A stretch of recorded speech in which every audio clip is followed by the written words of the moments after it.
Welcome to my channel. My name is Alexis Bravo, and I'm an active philosopher interested in sharing his ideas with the world in order to cultivate a greater sense of awareness in our community.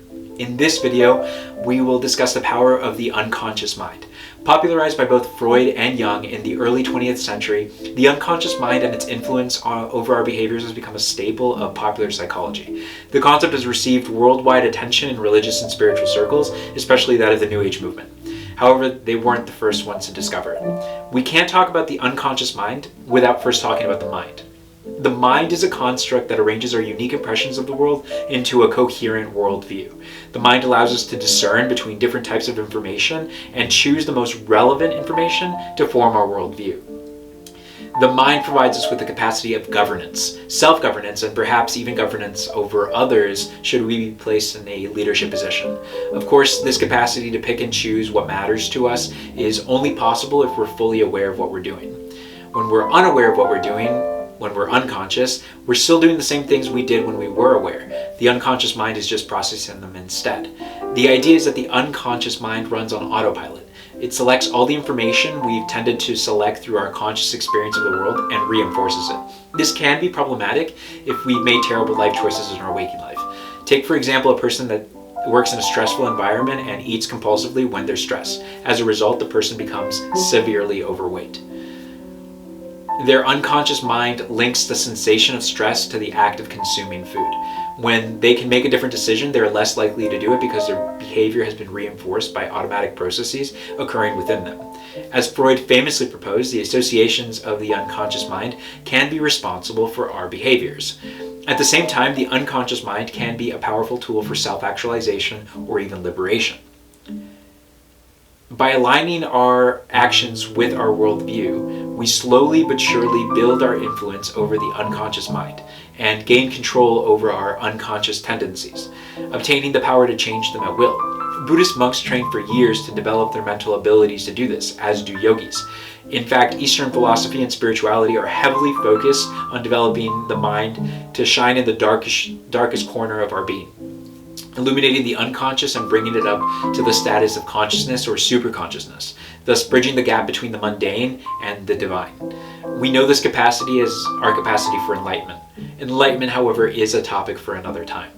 The Eastern Hemisphere isn't the only one that has made claims about the nature of the unconscious mind. Western philosophy, particularly that of occult circles, has regarded the unconscious as a vast, potentially endless repository of knowledge associated with the night and ruled by the nearest celestial sphere, the moon. In Western occult philosophy, we are entangled with nature to the point that its manifestations are an extension of our consciousness. It's an entanglement that practitioners are taught to master. The purpose is to obtain dominion over the natural world and alignment with the celestial realm. Although some practitioners abuse the power and attempt to enact their own will instead of the divine will, which gives the entire branch of wisdom a really bad reputation.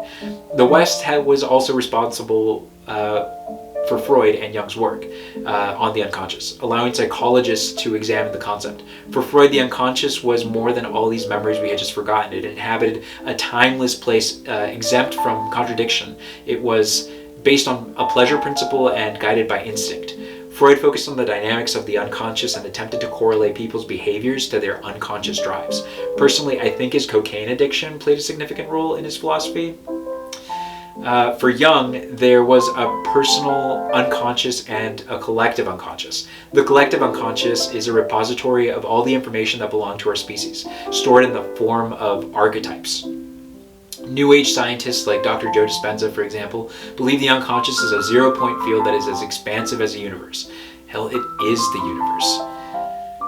According to him, we can unite our conscious being with the unconscious mind through meditation, creating a superposition between light and darkness, a sort of eternal sunshine of the spotless mind. In this state, we can manifest anything we desire from this field and live it out in the coming days. His claim is that all these possibilities already exist in the field, and all we have to do to produce one is to achieve a coherent state in which our entire being, heart, and mind are synchronized to the event we wish to occur. He argues that it's done in a state of oneness, and it's the same as asking God for something. Lines can be blurred, though, making distinguishing between good and evil kind of difficult. The power of the unconscious mind is no joke. It can influence our actions, especially those that we aren't thinking about consciously. It connects us to the world and perhaps even to the divine.